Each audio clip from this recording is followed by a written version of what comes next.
नमस्ते दोस्तों।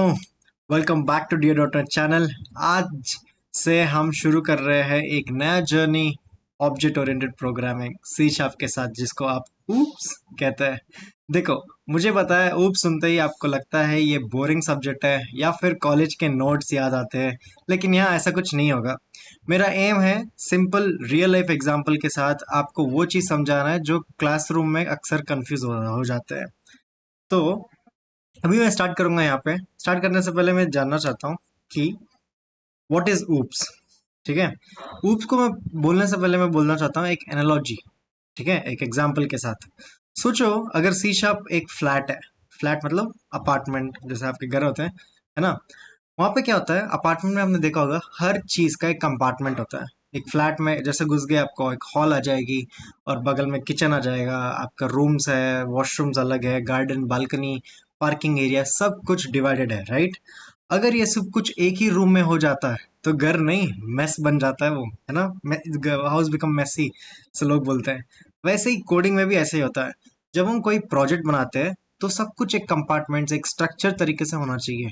अगर सब चीज एक ही में होता है तो बहुत मेसी हो जाता है, और वो कोड को कोई देखना भी नहीं चाहता है, और उस पर कोई काम भी नहीं करना चाहता है। आपने देखा होगा ऐसे ऐसे फाइल जिसपे सब कुछ फंक्शन, वेरिएबल्स, ये वो सब कुछ एक ही फाइल में लिखा होता है।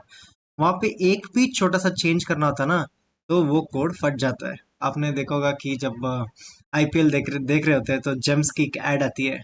जब पूरी ब्लू या वाइट जेम्स होती है, एक छोटी सी रेड जेम्स होती है, वो बंदा एक भी ऐसा निकालने जाता है तो सारा जेम्स गिर जाता है। तो वो हो जा वैसे हो जाता है, तो कोड फट जाता है। तो ऊप्स की जरूरत क्यों पड़ी? स्टार्टिंग में ना, हम सब प्रोसीजरल कोड लिखते थे, एक के बाद एक फंक्शन, एक के बाद एक स्टेटमेंट। लेकिन जब कोड बड़ा हो जाता है और एक और छोटी सी चेंज सब कुछ टूट जाता है, तब समझ आता है कि स्ट्रक्चर होना चाहिए। ऊप्स हमें वो स्ट्रक्चर देता है जिसे कोड रियूजेबल बनाता है, सिक्योर होता है, और समझने लायक भी बना देता है। ठीक है, तो इसलिए ऊप्स इंपॉर्टेंट है, और ये मेरा पहला इंट्रोडक्शन वीडियो है। ठीक है, अब मैं इस इंट्रोडक्शन वीडियो में क्या क्या बताऊंगा। हे कूल। पहला चीज, इस वीडियो मतलब पूरे प्लेलिस्ट में क्या क्या होगा, जो मेन पिलर्स है। Classes and objects. ठीक है, अरे यार, ठीक है, ऑब्जेक्ट्स ये ना आप मान सकते हो ये भी एक तरीके से पिलर ही है। वैसे कि फोर बिग पिलर्स में नहीं आता, बट मान लो अब फिलहाल के लिए ये एक पिलर है, क्लास ऑफ जॉइंट ऑब्जेक्ट्स। इसको अभी इंट्रोडक्शन में मैं सिंपल तरीके से बताऊंगा, बट जो वीडियो आएगा, जो जिसका अगला वीडियो है क्लास एंड ऑब्जेक्ट्स, उसमें मैं क्लियर टेक्निकल टर्म्स में समझाऊंगा। अभी फिलहाल के लिए समझो क्लास एंड ऑब्जेक्ट्स क्या होता है। ये एक प्लान है, एक आर्किटेक्चर है, एक ब्लूप्रिंट है। फॉर एग्जांपल, जैसा मैंने अभी बोला अपार्टमेंट, राइट। वो अपार्टमेंट बनाने का एक ब्लूप्रिंट होता है ना, कि हाँ यहाँ पे वो बनेगा, ये बनेगा, वो बनेगा, वो हम डिसाइड करेंगे क्लास एंड ऑब्जेक्ट्स के साथ। ठीक है, जो डिसाइड करना होता है, प्लान होता है, वो सब कुछ। और एनकैप्सुलेशन, इसके बाद अगला जो पिलर है, जिसको हम बोलते हैं ना इनहेरिटेंस का एक पिलर, सॉरी ऊप्स का एक पिलर है, वो है एनकैप्सुलेशन। एनकैप्सुलेशन क्या होता है? ये एक टिफिन बॉक्स जैसा है। मतलब आप खाना, आप लिफाफा में ऐसा फैला फैला के नहीं ले जाते हो, सब कुछ एक टिफिन बॉक्स में रखते हो, और उस टिफिन बॉक्स में भी एक अंदर एक कंपार्टमेंट होता है, सलाद रखने के लिए, दाल रोटी रखने के लिए, सब कुछ चीज। तो उस टिफिन को बोलते हैं एनकैप्सुलेशन। ठीक है, और अगला जो पिलर जो ऊप्स के अंदर आता है, वो है इनहेरिटेंस। ठीक है, सिंपल भाषा में इनहेरिटेंस क्या होता है?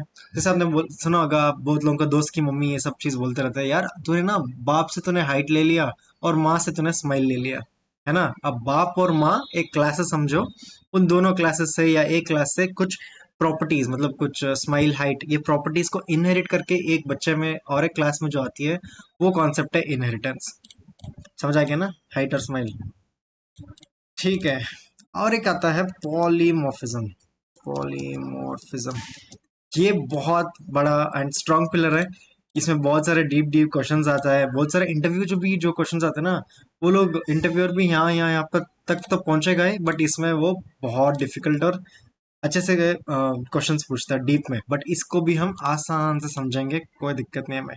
ओके, पॉलीमॉर्फिज्म क्या होता है? इसमें ना एक ही बंदा अलग अलग रोल है उसके पास। जैसे मैं हूँ, मैं किसी का दोस्त भी हूँ, मैं किसी का मैं एक डेवलपर भी हूँ, मैं किसी का बेटा भी हूँ, राइट, मतलब ऑफकोर्स हमारा पेरेंट्स का बेटा भी है।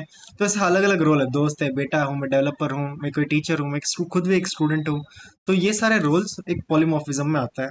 सो इसलिए ये एक इम्पॉर्टेंट कॉन्सेप्ट बन जाता है। इसके साथ जो आखिरी पिलर है ऊप्स का, जो है एब्स्ट्रैक्शन। एब्स्ट्रैक्शन कुछ नहीं होता, जैसे रियल लाइफ एग्जांपल में आपने देखा होगा, एसी का रिमोट है, हमने ऑन ऑफ कर दिया तो एसी ऑन हो गया, टेम्परेचर ये ऊपर नीचे सब कुछ हम एक छोटा सा रिमोट में कंट्रोल करते हैं।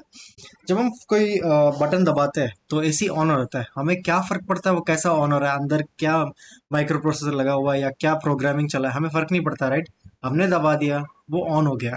तो ये दबाने के बाद जो ऑन होती है उसके अंदर की जो हिडन चीजें हैं उसको हम बोलते हैं एब्स्ट्रैक्शन। मतलब हमें नहीं पता वो कैसे चल रही है, बस चल रही है ना, वो है एब्स्ट्रैक्शन। तो हर एक कॉन्सेप्ट के साथ एक छोटी सी कोडिंग एग्जांपल मैं कराऊंगा और एक मिनी प्रोजेक्ट भी होगा एंड में, जिसमें क्लियर हो जाएगा आपको सब कुछ। ठीक है, ये क्या हो गया, ओके ओके, ठीक ठीक है। अब ये जो प्लेलिस्ट जो मैं बना रहा हूँ अभी जो आएगा, ये किसके लिए है? अगर आप बिगिनर हो तो परफेक्ट प्लेस हो। अगर आपका बेस वीक है, मतलब आपको पता है ऊप्स आपने रटा हुआ चीजों को, बट आपकी बेस वीक है कोडिंग में, अगर आपको किसी ने बोला हाँ भाई पेपर ले पेन ले लिख के दिखा, ठीक है, ऐसा वाला वीक है आपको, तो ये प्लेलिस्ट आपकी बेस को सॉलिड कर देगी।